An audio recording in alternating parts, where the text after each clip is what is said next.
Hello everyone. So welcome back to the class Java J2E ISC 641. So myself Vandana from Information Science and Engineering Department, Assistant Professor. So let's continue the topic on servlets, which we were dealing in the previous sessions. So in the previous class, we have basically seen how a client and a server can basically interact using the servlets and how the dynamic web pages can be basically constructed. So in today's class, we will be basically seeing more about the different types of methods which are available inside the HTTP servlet request and HTTP servlet response interfaces. Second important thing we will study is about the HTTP sessions, and the third one is about the cookie handling. So these three topics we will be covering in today's session. So sharing the PPT.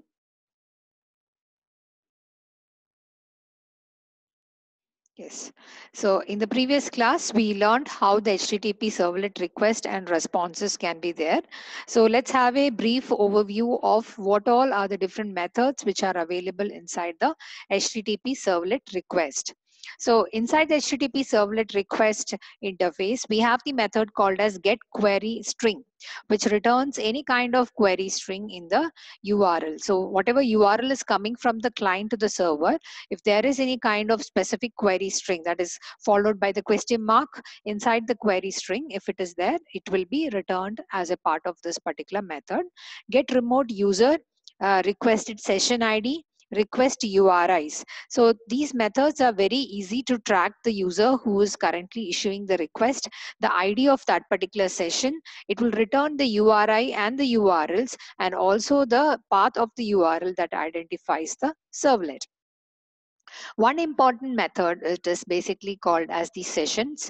Okay, sessions are can be understood as a time period during which the client and the server are basically interacting, and the connection is basically established between the two instances. So if we have a client and the server, the time period during which both of them are sending the request and the response, that particular time period session is basically called as a session. And if the packets are being sent over the HTTP protocol, we call it as an HTTP session.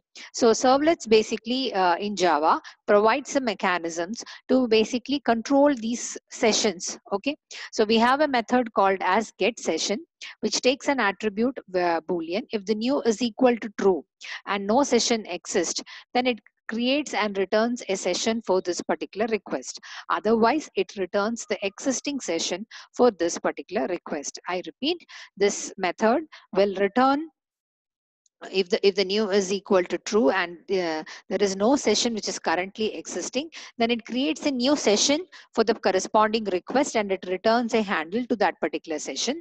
If a session is already existing, then it returns the existing session for this particular request. Again, coming to HTTP servlet response, we have the method called as add cookie, which basically adds a cookie to the HTTP response. We will see what is cookie in further in this particular class. We also have the method called as the send redirect, which redirects the client to the particular URL. And status code we can check, which is either 404 an error or 200, which is a successful response from the server.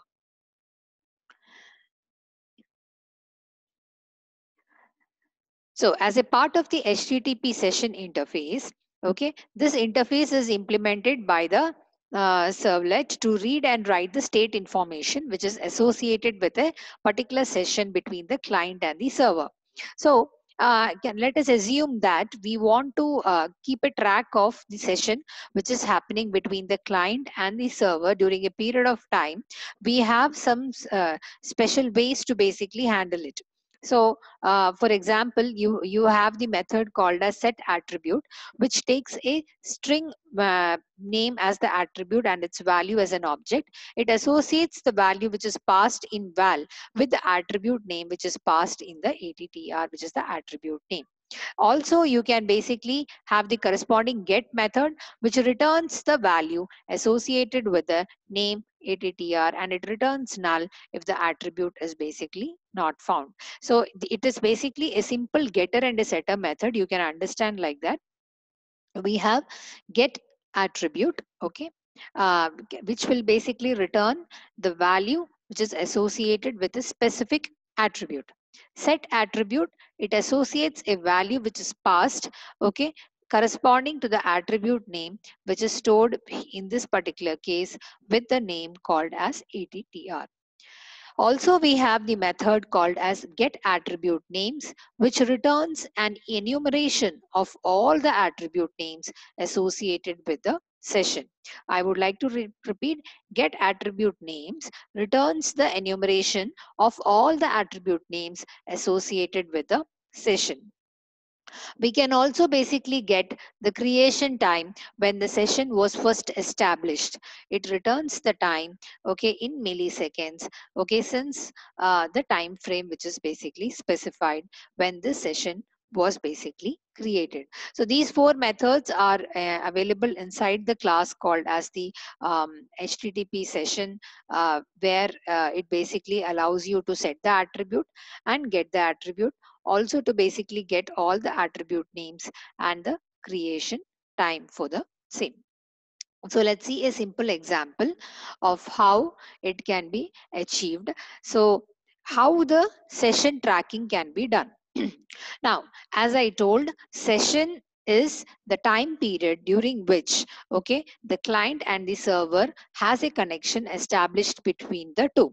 So it can basically happen as long as the browser is opened, okay, or as long as the requests are basically sent between the client and the server.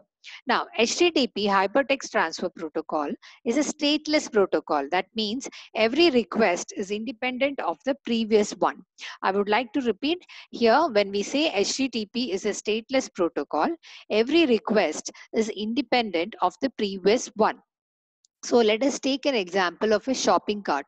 So if you are basically doing a shopping in a Flipkart website or an Amazon website, you will see that the previous things that you have added inside your um, inside your shopping cart will still be available, even though you basically move out from one particular tab of your browser to another tab. It will be still available to you, right? So how is it basically having a track of your session? Okay, so and we know that HTTP is a stateless protocol where every request which is made has no connection with the previous one. So it become a challenge initially, because when people are doing the online shopping, they keep adding the items inside the cart, and it can happen that people can browse to some other web pages and again come back to this particular page. During this time, it should not happen that it loses what has happened in the previous request. So it becomes very necessary to store the state information, okay, which is collected between the different interactions between the browser and the server. So when I say the different interactions between a browser and a server, I basically mean that between the different sessions which were hosted between the browser and the server. To achieve this, we have this concept called as sessions, and in our servlets, HTTP servlets, we have a specific support for it using the interface and the corresponding classes of HTTP session. So let's see a simple example of how to use the session state. So this particular program is expected when we basically hook to the particular servlet called as date. And first time when I basically check this particular date, it should show me the current date, okay, of execution. So when the first request goes to this particular servlet, the browser basically displays the current date and the time information. Second time, when you again go ahead and basically use this date servlet or invoke the date servlet again, then your current time will become the previous time and the refreshed time will become your latest current time. So what I mean to say is that during the current session, what is the time when first time you have invoked is displayed. On subsequent invocations, there will be two outputs like this, where the current time will become your last access. Okay, sorry, the last time, the last data that you had basically seen in the previous slide will become your last access, and the current date will be basically shown as the current date. So actually what is happening here? How is it able to track when did you last visit this particular website?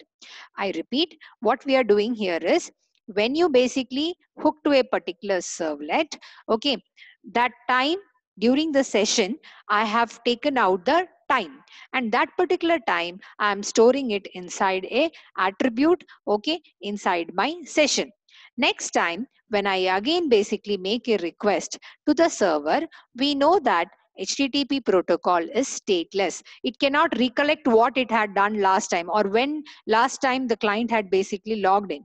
So since during the previous session, we have already stored this value inside our attribute in the session, we can retrieve that value and we can basically display it. Again, if you basically do a subsequent invocation of the same servlet, your last access and the current date will get updated. So it's a keeping a track of your session. So how many times you browsed this particular website, it will basically keep a track of it. Same as the logic that we use even in our shopping cart. Okay, so last time when you access what all items you kept it inside your cart, it has basically stored. Next time when you basically again go back to the specific web page, it will retrieve those items from the attributes which are stored via the HTTP session and will show back inside your cart. So let's see what we are basically doing it to achieve. So here we are basically importing the javax.servlet.http. We are writing our own servlet called as date servlet, which extends the HTTP servlet. It is our choice to either write a get method or a do method. So in this case, I have used the do get method. So the do get method has two attributes. One is the HTTP servlet request and the second one is HTTP servlet response. So very important, please try to understand here. So from the request, you will be getting a part of the session. I repeat, from the request, you will basically get the session. And if the session attribute is true, what did I tell you just at the starting of this particular class? This method returns a session handler if there is no session till now, and if the parameter is true, it will create a new session and return back to the calling of this particular function. So request.get session will either return the current session, and if there is no session till now, it will create a new session and return back that particular session handler. So that's what is your object called as HS being stored here. Now response.set content type is HTML slash text. Response.getWriter, you will open a channel. You will print B, where B stands for bold. Okay, and hs.getAttribute. Which attribute are you trying to take out? It will take out the date attribute. Okay, and then it will display that particular value of date. Now, since the session is created for the first time, your date will be empty, correct? Because if you take this HS, let us assume that the HS is freshly and the first time it is basically created. So it is empty. I have not put any kind of attribute inside this. So when it does hs.getAttribute of date, it cannot find anything inside the date object. Hence, it will return date is not equal to null. But in this case, date will become null because it's the first time you are basically invoking it. So it will create a new object of date type. I repeat, it will create a new object of date type, and it will basically set the attribute with date and the value as date. I repeat, it will create a new object of date type, and it will set the attribute with date and the value as date. So that will basically print as the current date. So when the first time you start the session, I repeat, it will create a session for you. It will create a response print writer channel for you. It will check what is the value of date. It is null. Hence it will come and it will create a date object and set it inside your HTTP session object, and it will get printed on the console. Is it clear?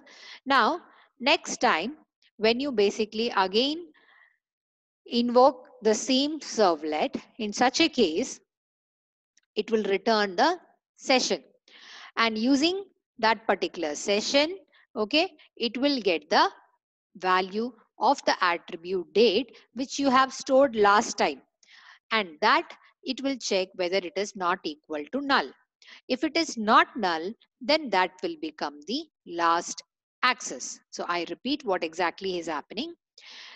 Second time when you invoke the same web page, request.getSession will return you a HTTP session.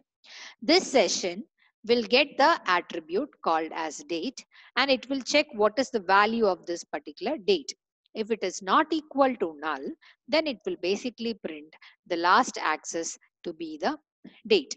Date is equal to new date. It will set the attribute as the date followed by the value of the date. This is the reason why first time when you take the session is established, a new value is entered. Second time when you basically execute it, it will take out the previous value from the specific session and it will display. So it's trying to track the session. So I'll run this program and just show it on the Eclipse once.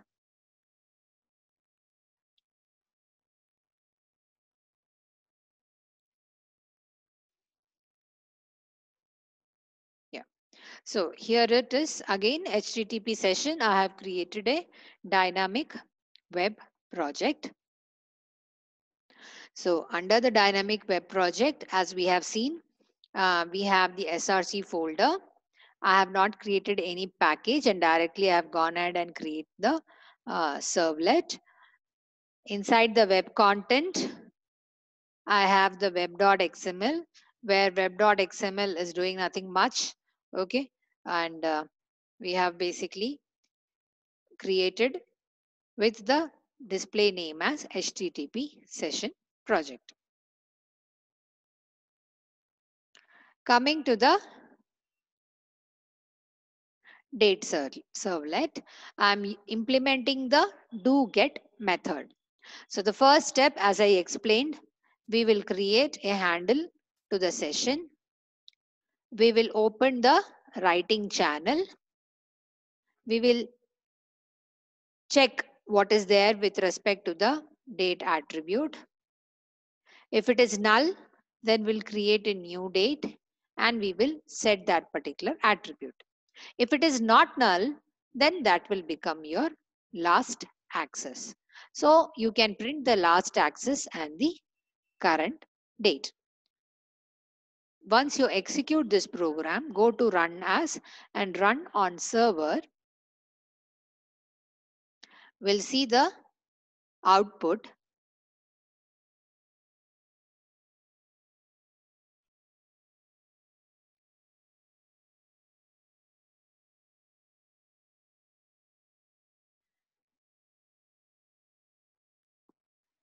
So you can see here, since I have already run this program. Okay, let me do a fresh session. I may have to just close and restart the server to create a new session.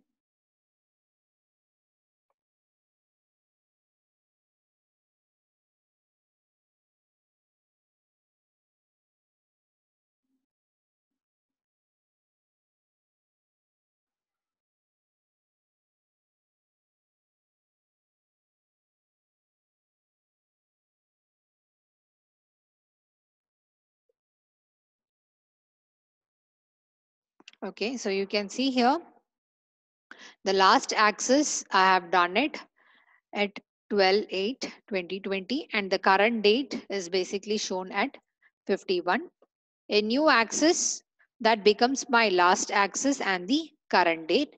Again, a new axis, the last will become the current date will become my last axis. So you can use the same concept, okay, to implement the shopping cart tracks when you basically deal in enterprise applications. This is a very fundamental program to make you understand about the HTTP session. Okay, so the takeaway here is you should be able to understand what is meant by a session and how does the HTTP session supports using the methods called as get attribute and set attribute. Also, you can basically check out what all attributes are available and you can store. In this case, I have stored a simple attribute called as date, but you can also store multiple and different types of attributes. So if you want to store the shopping cart items, you can take it as a string and you can basically store that inside your attribute object. Okay. Now, next important topic is cookie handling. So when it comes to the cookie handling, the cookie is a small piece of information that is generally persisted between the multiple client requests. So this is also a mechanism to basically get the information from the client during the previous interactions between the client and the server. Many of the times you would have observed that when you basically log in to any of the websites, okay, say I have basically browsed a travel agency website where I have given all the information, okay, and I created an account. Next time, when I will be basically browsing the website, the same website, maybe after a month or so, you will see that it will tell you last time you had browsed, okay, of thinking to go to Ooty. This time, would you like to basically travel to a new to a new location, say Jaipur? So we may be wondering how it basically knew that last time what information I had basically browsed through. This interaction is basically controlled and stored, okay, based upon the multiple client requests. This small piece of information you can basically store using the concept called as cookie.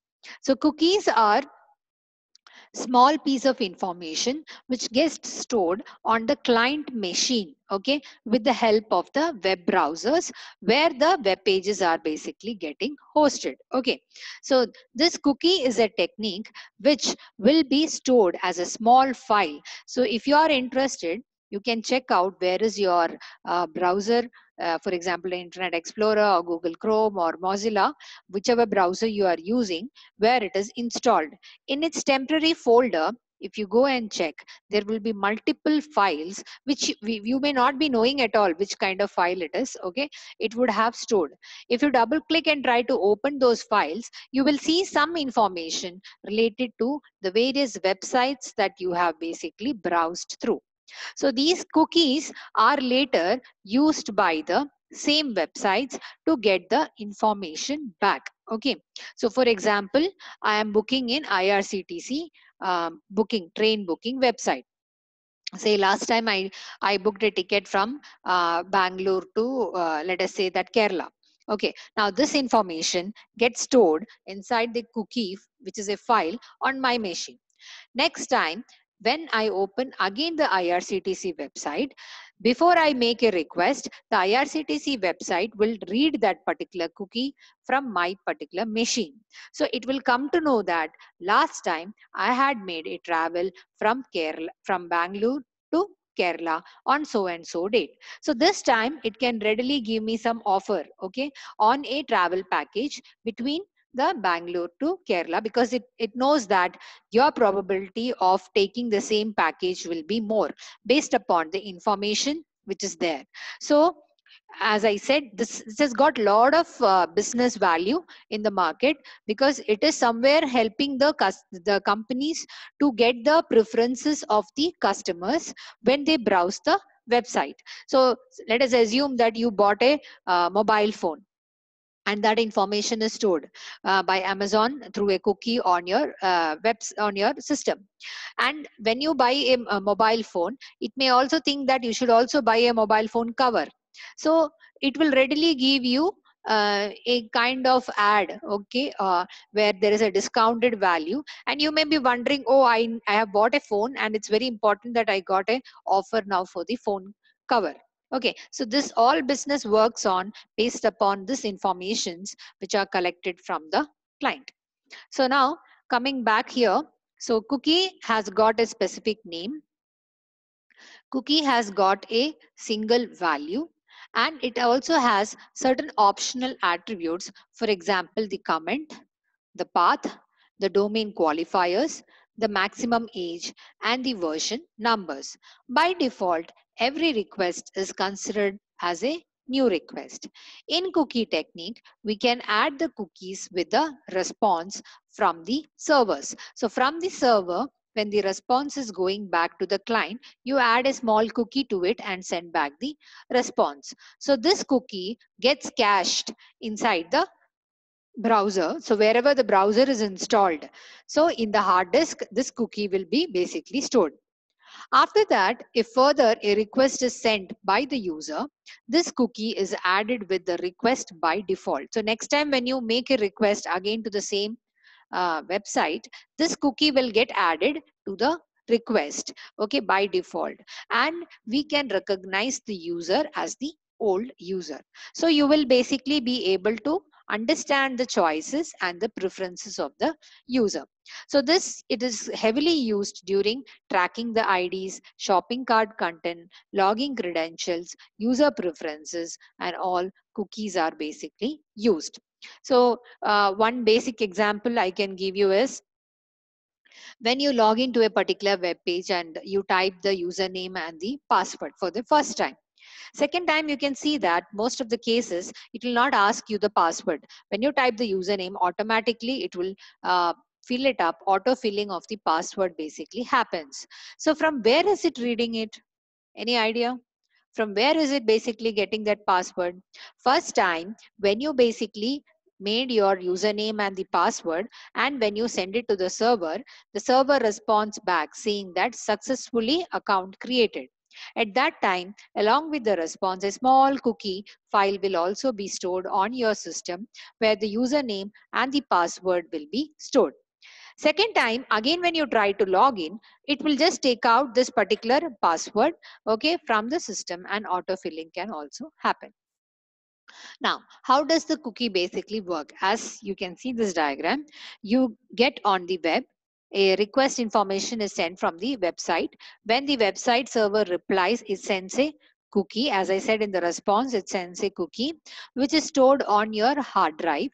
When you get online to return to the website, okay, your computer sends back this particular cookie, where the website server then identifies you and records that particular data that can be shared with the other sellers. So please understand the flow. You get on the web server. From there, the response comes. The cookie also gets stored on your computer. The next time when you make a request to the server, it sends the cookie information to the same server back. There are basically two types of cookies. One is non-persistent, which is valid only during a single session. So it gets removed as soon as you close the browser. It basically deletes that particular cookie. Some of them are persistent cookies, which will be valid for multiple sessions. So it is not removed each time when the user closes the browser. It is removed only when the user basically log outs or he does a sign out from that particular web page. Okay, so there are two types basically. One is persistent and the other one is the non-persistent cookies. So what are the advantage of these cookies? As I said, it helps you to maintain the state, and it helps you to maintain the different information related to the client side. However, the disadvantage is if the user disables the cookie option in the browser, then this concept won't work, and only textual information can be set in the cookie object. Now, to support this cookies in our Java programming, we have a specific class called as cookie class. So along with the cookie, you can have the name of the cookie, what is the value of that particular cookie stored inside, the expiry date of that particular cookie, the domain and the path of that particular cookie. So these informations are stored along with the cookie file on the user machine. There is a servlet can write a cookie to a user machine using the method called as add cookie. I repeat, a server can basically write, okay, using the method called as add cookies. Okay, so this method will basically help you to add the data and store that particular cookie on the client machine. So now let's see, it is present inside the class in the package javax.servlet.http.cookie. So the constructors of the cookie are cookie, okay, which is the default constructor. The second one is the cookie with the name and the value. So it constructs a cookie with a specified name and the value. The useful methods of the cookie class are, we have basically the get name, okay, which will return the name of the cookie, get value, which returns the value of the cookie, set name, using which you can set the name of the cookie, set value, using which you can change the value of the cookie. Now let's see a simple example. So here in this example, I have written a file called as add cookie. So here you can see I have HTML body center, a form, method is used post. We have HTTP localhost 8080. The name of the project which is being used here is add cookie. So inside this add cookie, we have the method which is called as add. We have the method which is called as add. Okay, and then we are writing enter the value for my cookie, where it is a text box with the name, data and size 25, and the value is null. So let me give you the view of it. So the something like this. This is the web page that we are planning to construct using the addcookie.html. So when I basically type here a number, let us assume 12 is the number, okay, which I have typed, and I press the submit button, then it will basically invoke the servlet called as add cookie, okay, the project called as add cookie, inside which there is a servlet called as add. And now it will basically send back that cookie on my machine, and it will give you the response that my cookie has sent to 12. Later on, you have to change the URL to same project add cookie. There is one more servlet called as get cookies servlet, okay, where the shorthand form is get CS. When you click on this, it will show you what was the name of that particular cookie and what was the value that you have typed last time, okay, or the previous time, and it has been stored inside the cookie. So to understand this, as I said, first we have a HTML file called as add cookie, which will construct a form, okay, with an input type text and a button. Second thing, we have a servlet called as add cookie servlet, which extends the HTTP servlet. Inside this, we have the method called as do post. So HTTP servlet request, okay, it will take the request and the response. Now request dot get parameter of data, if you basically apply, okay, get parameter of data, we can create a new cookie where the name of the cookie I am basically giving is my cookie, and the corresponding value which I am storing here is data. So this is the value which I am basically storing inside the cookie. I have used the parameterized constructor of the cookie, and I have given the name of the cookie and what should be stored. What is getting stored here? The one that the user has filled in the form. And then I give a response saying that my cookie has been set. Now, there is one more servlet which will basically help you to read the data from the cookie. So the first servlet adds the cookie, second one retrieves the cookie. So you have get cookie servlet which extends the HTTP servlet. We have the method called as do get method. Here you can see that request.getCookie is very important. So using the request object, using the get cookies, you are able to get all the cookies. So there need not be only one cookie. There can be n number of cookies on your system from the same website. Okay. So you can have an array of cookies. And now using a for loop, you can see here one by one, I'm going through the name of the cookie and the value of the cookie. And finally, using the print channel object, I am basically printing it and I am closing the session. Is it clear? So one HTML page, which will basically give you a UI interface to enter a number. This number will get stored inside your machine because of the add servlet logic. The second servlet is get servlet logic, which will retrieve the cookies from your machine and it will basically print it on the client.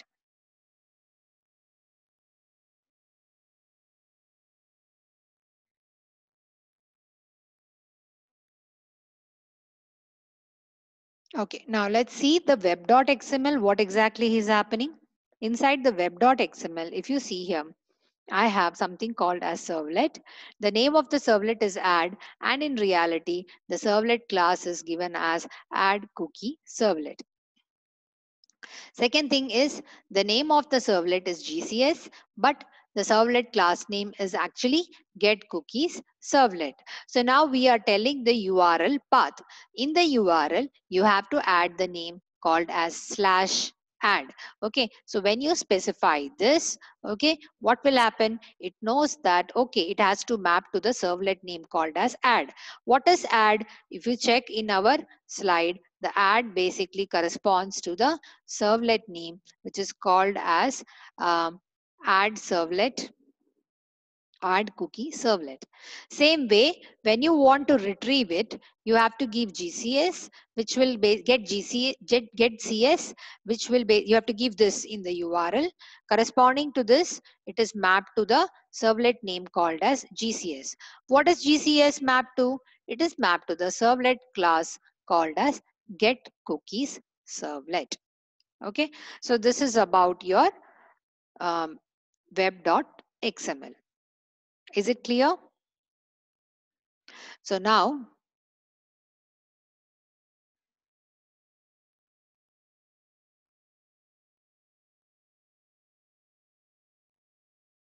I will share the Eclipse.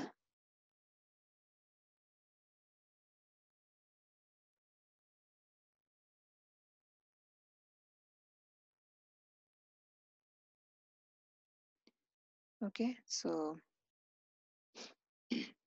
again we are creating the dynamic web project, cookie project. Inside the SRC, I have two servlets. Okay, one is add cookie servlet, where the same logic as I told inside the post method, I have basically created a new cookie, okay, and added that particular cookie on the client machine. Second servlet is get cookie servlet, okay, where inside the get method, I am basically printing the contents of the cookie. We have an HTML file called as addcookie.html. I repeat, we have an HTML file called as addcookie.html where it is just a simple form with the values. Then inside your web.xml, okay, we have the add cookie.html. In this, if you see, I have not elaborated that add cookie servlet corresponds to add or get cookie servlet corresponds to get CS. I have not done this because you can see inside the code, I am basically mentioning it using the annotation get C And the second annotation we have used here is add. Now, same way, we can basically run it on the server. While running on the server, you will basically get the output. Okay, so let me show you the output.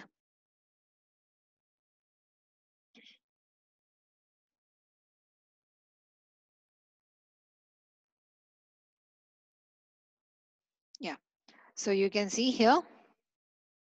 So when I run this project, it is cookie project. So let me just give some value, say 567, some number value which is being given. When I press the submit button, what happened? It invoked the servlet called as add.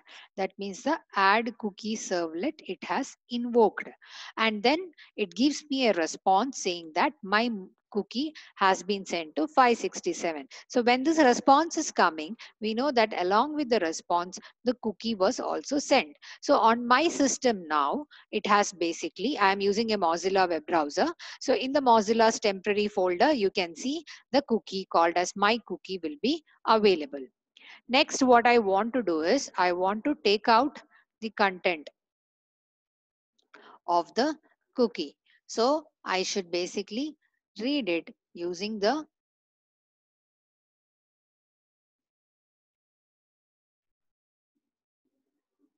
So you can see here, when I type get C corresponds to the servlet called as get cookie servlet.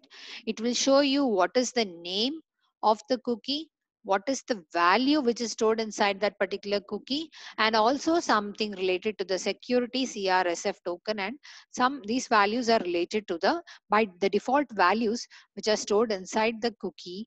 Okay, for security reasons. Okay, so this makes the concept of the cookie handling in Java programming very, very easy. So we can see that all the APIs are readily available. What we have to do is to just use it, okay, and write the business logic corresponding to your requirement. So with this, we conclude this session. So we have studied about the remaining methods present inside HTTP servlet request, HTTP servlet response. We studied about HTTP session, how to create a session and track the stateless HTTP protocol. Okay, and we saw programs related to it. Then we studied about the cookie concept, how the cookies basically work, and again we saw a program to demonstrate the cookies. Okay, so with this we basically stop today's this session. Thank you.